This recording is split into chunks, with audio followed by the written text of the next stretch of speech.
Your வீடு தேடி வந்து சரவண பெருமாளை கான்ட்ராக்டர் முத்துப்பாண்டி மிரட்டியிருக்கிறார். அதையும் மீறி விசாரணை கமிஷன் அறிக்கையை அரசாங்கத்திடம் ஒப்படைக்க சென்ற காரணத்தினால் தன் ஆட்களை ஏவி விட்டு சரவண பெருமாள் பிள்ளையை கொலை செய்திருக்கிறார். Objection your honour. Yes proceed.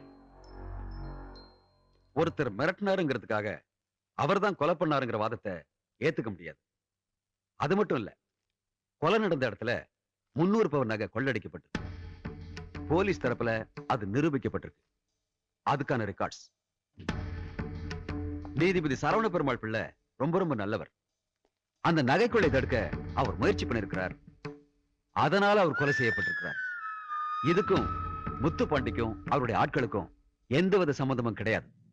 எனவே எனது கட்சிக்காரரையும் அவரது ஆட்களையும் விடுதலை செய்யும்படி கேட்டுக்கொள்கிறேன். That's all your honour. இந்த வழக்கை விசாரித்த வகையில் கான்ட்ராக்டர் முத்துப்பாண்டிக்கும் இந்த கொலைக்கும் எவ்வித சம்பந்தமும் இல்லை என்று நிரூபணமாகிறது. எனவே இவர்கள் அனைவரையும் விடுதலை செய்கிறேன்.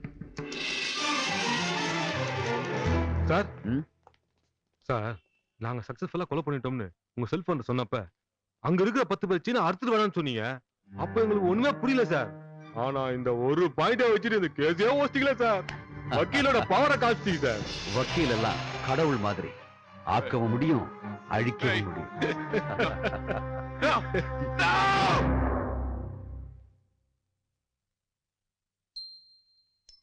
என் தங்கச்சிக்கு என்ன ஆச்சுன்னு இதுவரைக்கும் எனக்கு தெரியாது. தப்பு பண்ணவனுக்கு தண்டனை கிடைக்கணும், அது சட்டப்படிதான் கிடைக்கணும்னு பெத்த பையனையை அரெஸ்ட் பண்ண சொன்னவர் எங்க அப்பா. அப்படிப்பட்ட நீதிபதிக்கு இந்த நீதிமன்றத்தில் நியாயம் கிடைக்கல.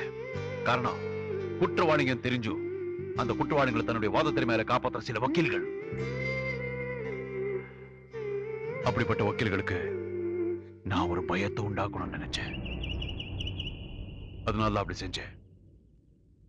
சார், எங்க அப்பா கேஸ்ல வாதாடின அதே லாயர் தான் நாளைக்கு காயத்ரி கற்பழிப்பு கேஸ்ல வாதாட போறாரு. அதை நான் தடுக்கணும். அது கூட நீங்க என்ன தடுத்துட்டீங்க. இதுவரைக்கும் நான் செஞ்சது எதையும் நான் குறையா நினைக்கல. ஒருவேளை என்ன காட்டி கொடுக்கணுங்கிறதுக்காக ஆபரேஷன் பண்ணிக்காம உங்க உயிருக்கு ஏதாவது ஆபத்து ஆயிடுச்சுன்னா அதுதான் நான் செய்யற முதல் கொலையா இருக்கும். போலீஸுக்கு போன் பண்ணுங்க.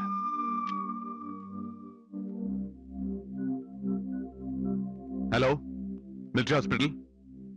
நான் மேஜர் விஸ்வநாத் பேசுறேன். உடனே ஆபரேஷனுக்கு ஏற்பாடு பண்ணுங்க.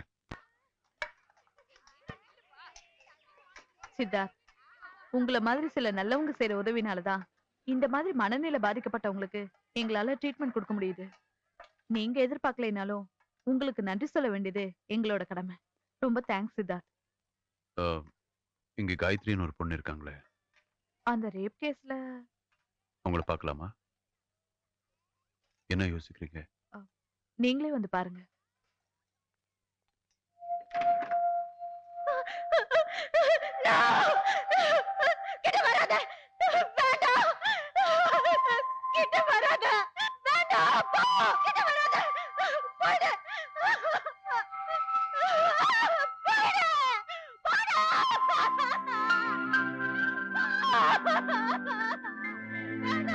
இவளை கெடுத்துட்டான்னு தெரிஞ்ச அடுத்த நிமிஷமே அவங்க தாத்தா அதிர்ச்சியில இறந்துட்டாரு. அது கூட இந்த பொண்ணுக்கு தெரியாது. இப்படிப்பட்ட கொடுமைகளை செஞ்ச குற்றவாளிகளை கூட காப்பாத்துறதுக்கு சில வக்கீல்கள் இருக்காங்கன்னு நினைக்கும் போது ரொம்ப வேதனையா இருக்கு. ஒரு நிமிஷம். வேண்டாம், என்கிட்ட வராத. வேண்டாம். நீ எங்க வந்த? ஏன் வந்த? உன்னை நான் விட மாட்டேன். ஏன் இங்க வந்த? வராத. வராத. வேண்டாம். வராத. இப்படி நான் விட மாட்டேன். உன்னை விட மாட்டேன். நானும் விட மாட்டேன். உனக்கு நியாயம் கிடைக்கிற வரைக்கும் நானும் விட மாட்டேன். நியாயத்துக்கு குரல் கொடுக்க வந்திருக்கீங்களா? காயத்ரி முகில் ரேப் பண்ணத 250 ஸ்டூடெண்ட்ஸ் பார்த்திருக்காங்க. ஆனா நீங்க 5 பேர் தான் சாட்சி சொல்ல வந்திருக்கீங்க. நீங்க எதுக்காக சாட்சி சொல்ல வந்திருக்கீங்கன்னு நான் சொல்லட்டுமா? என் கட்சிக்காரர் முகில் உங்க ஒத்துழைப்போட தான் பிளான் பண்ணி காயத்ரி ரேப் பண்ணிருக்காரு. அதுக்காக உங்களுக்கு பணம் தரதா அவர் சொல்லியிருக்கார். சொன்னபடி அவர் அமௌண்ட் தரல. அதனாலதான் நீங்க அவருக்கு எதிராக சாட்சி சொல்ல வந்திருக்கீங்க. சோ முகிலுக்கு தண்டனை கொடுக்கறதா இருந்தா அவருக்கு துணையா இருந்த உங்களுக்கும் தண்டனை கொடுக்கணும். அவருக்கு 10 வருஷம் தான், உங்களுக்கு 5 வருஷம். ஜெயிலுக்கு போனா உங்க லைஃப் என்ன ஆகும்னு யோசிச்சு பாத்தீங்களா? என்ன சார் இப்படி எல்லாம் பேசுறீங்க? அதுதான் கருணாகரன். கோர்ட்டுக்கு வரீங்களா? கூண்டுல ஏறுறீங்களா? சாட்சி சொல்றீங்களா? வேண்டாம் சார், மன்னிச்சிடுங்க சார். ஐயோ, please, வேண்டாம் சார். எங்க life ஏ போயிடும் சார். சொல்ல மாட்டேங்க. நீங்க சொல்ல மாட்டேங்க. நாங்க கேட்கல. வேண்டாம் சார். நீங்க வேண்டாம் sir. Sorry sir. That's good. Hello, America தூதரகமா? இன்னைக்கு சரியா 10 மணிக்கு ஒரு மனித வெடிகுண்டு மூலமா உங்க தூதரக கட்டடத்தை தகர்க்கிறதுக்கு தீவிரவாதிங்க திட்டம் போட்டிருக்காங்க. நீங்க ஜாகிரதையா இருங்க. ஹலோ, நீங்க யார் பேசுறது? Hello hello.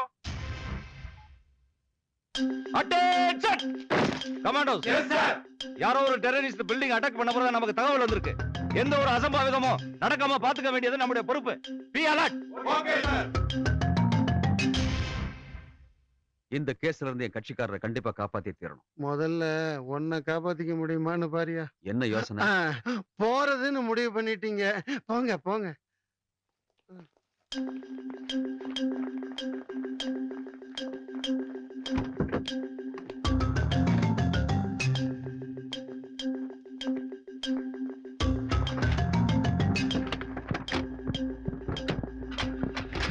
Be careful.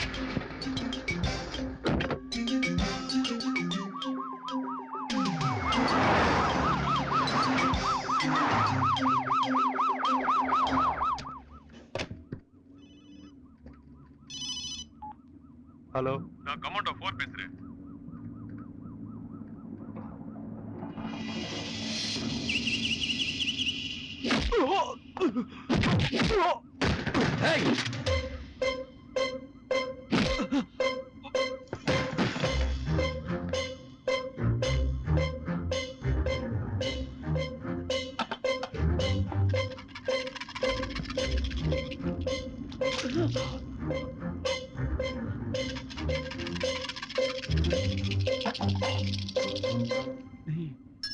Justice Saravana Perumal பிள்ளை மகன்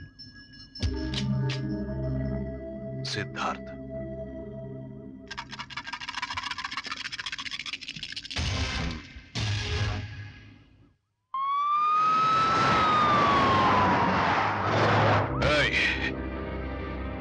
ஏற்கனவே நான் 2 பேரை கொன்னது தெரிஞ்சு நீங்க வந்திருக்கேன்னா உனக்கு எவ்வளவு நெஞ்செடுத்து இருக்கணும்.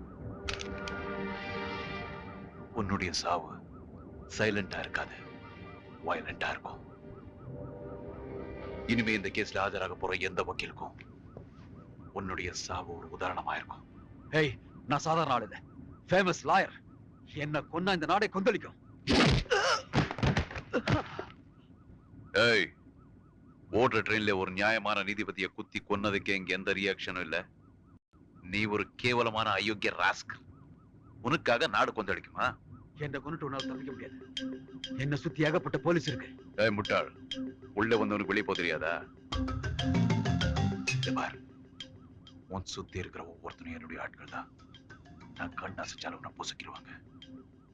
நீ கிரைம சட்ட புத்தகத்தில் தான் படிச்சிருக்க, ஆனா நான் வாழ்க்கையில படிச்சிருக்கேன்.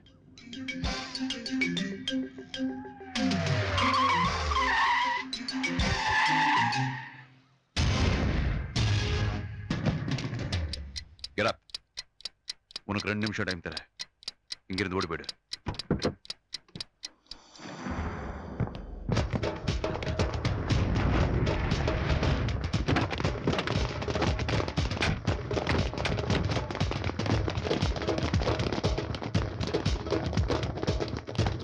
சார், யாரோ ஒருத்தர் உள்ள ஓடி வந்துகிட்டு இருக்கார் சார். வாட்? போலீஸ் வர துரத்திட்டு வராங்க சார். என்னது? போலீஸ் வர துரத்திட்டு வராங்களா?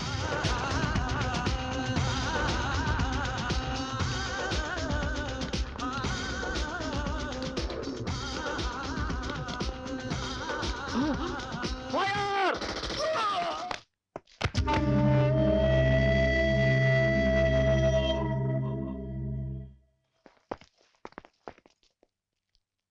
எதுக்கு ஃபயர் பண்ண? சார், இவன் மனித வெடிகுண்டு எங்க பில்டிங்க பிளாஸ்ட் பண்றதுக்காக வந்தவன். யார் சொன்னது? சார், ஏற்கனவே டெரரிஸ்ட் அட்டாக் பண்ண போறதா எங்களுக்கு இன்ஃபர்மேஷன் வந்தது. அதனால நாங்க அலர்ட்டா இருந்தோம். நீங்க வேற சேஸ் பண்ணிட்டு வந்தீங்க. கன்ஃபார்ம் பண்ணி ஃபயர் பண்ணிட்டோம். ஆஹா, நம்ம துரத்திட்டு வந்ததுனால தான் சார் சுட்டிருக்காங்க.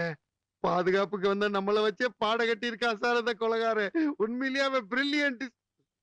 பரவாயில்ல சார், அடுத்த வக்கீல கொடறதுக்கு முன்னாடியே பிடிச்சிடலாம்.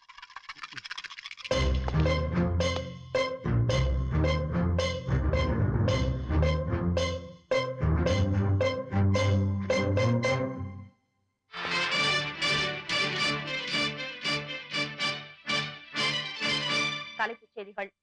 காவல்துறையை திசை திருப்பி பிரபல வழக்கறிஞர் கருணாகரன் கொடுமையான முறையில் கொலை. வக்கீல்கள் மத்தியில் பெரும் அச்சம். விரிவான செய்திகள். பரபரப்பாக பேசப்பட்ட கல்லூரி மாணவி காயத்ரி கற்பழிப்பு வழக்கில் கொலைகாரனின் எச்சரிக்கையை மீறி கோர்ட்டுக்கு சென்ற வழக்கறிஞர் கருணாகரன் கொல்லப்பட்டார். ராஜா, இதுக்கப்புறம் நம்ம நாட்டுல எவ்வளவு நல்லது நடக்க போகுது பாரு. சார், நான் உயிரோட இருக்கிறது உங்களுக்கு பிடிக்கலையா? ஒருத்தர் 2 பேர் இல்ல, 300 போலீஸ்காரங்க. அவன் கையில துப்பாக்கி, வாக்கி டாக்கி, வயர்லெஸ் பாதுகாப்பா இருக்கும் போதே பக்காவா பிளான் பண்ணி கொலை பண்ணிட்டு போயிருக்கான். அப்படி இருக்கும்போது உங்க பையன் கேஸ்ல எந்த வக்கீல் அட்டன் பண்ணுவோம் நீங்க எதிர்பார்க்கறீங்க? சார், இது வரைக்கும் எவ்வளவு சொத்து சேர்த்திருக்கீங்களோ அதை போல 2 மடங்கு தொகை இந்த கேஸுக்கு நான் பீஸா தர்றேன். எப்படியாவது என் பையனை காப்பாத்துங்க. இந்த மாதிரி எத்தனையோ ரேப் கேஸ்ல ஆஜராகி எத்தனை பேரை காப்பாத்திருக்கங்கிறது உனக்கு நல்லா தெரியும். உங்க பையனை காப்பாத்துறது ஒண்ணும் பெரிய விஷயமே இல்ல சார். ஒரே ஒரு தடவை நான் கோர்ட்டுக்குள்ள வந்தா போதும், இந்த கேஸையே தூள் தூளாக்கிடுவேன். ஆனா கோர்ட்டுக்குள்ள வரதுக்கு நான் உயிரோட இருக்கணுமே. பாருங்க சார், அந்த கொலைகாரன் உயிரோட இருக்கிற வரைக்கும் நான் மட்டும் இல்ல, வேற எந்த வக்கீலும் இந்த கேஸ் அட்டன் பண்ண மாட்டாங்க. எடுத்துக்கயா, நீங்க யாரும் வாதாடலைன்னா என் பையனை காப்பாற்ற முடியுமா? நீங்க யாரும் வாதாட வேண்டாம். சுப்ரீம் கோர்ட்லயே பெரிய லாயரை கூட்டு வந்து என் பையனை நான் வெளியில் எடுக்கிறேன் இல்லையா பாரு. நீங்களும் உங்க படிப்புகளும்